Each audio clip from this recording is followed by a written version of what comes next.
Hala, nandito mga lods. Nagliliwaliw ang napakalaking talakito. Alam nyo ba, sobrang sarap nito sa sinigang. Sipsipin ang uto.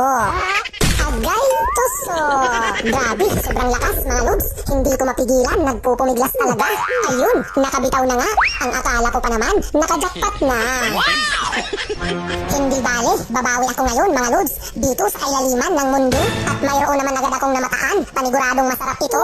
Isdang gapas-gapas na may pinakamalambot ang sabaw.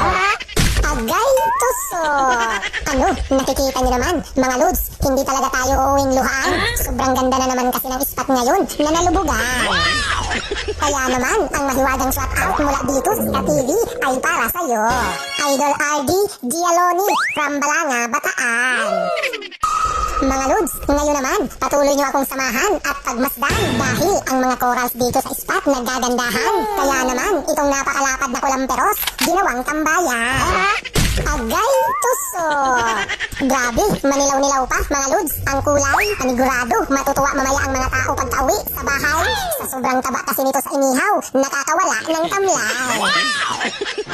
Mga lods, ang bilis ko nga makabalik dito sa kailaliman ng mundo. Kailangan kasi nating sulitin habang malinaw pa ang tubig dito. Ano, nakikita niyo naman, nandito sa labasan ang malaking banggisan. Hindi na nakapagtago sa malaking bato.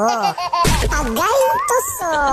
Grabe, paldo ito mga lods na pang-ihaw at hindi nakakasawang ipares kahit sa kanin na bahaw. Lalong-lalo naman kapag may masarap na sauce, isaw-saw. Kaya naman, ang mahiwagang shout out mula dito sa Sika TV ay para sa'yo.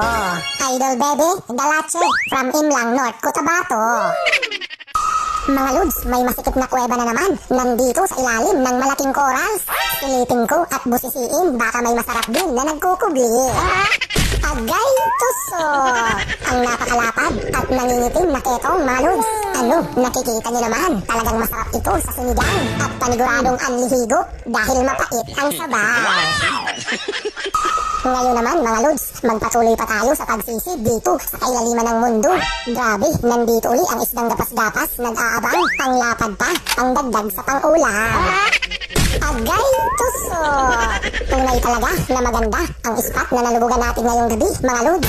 Ano, nakikita niyo naman, nandito ang champion sa pineritong hindi nakakasawa at paboritong pang-ulam ng mga gwapo.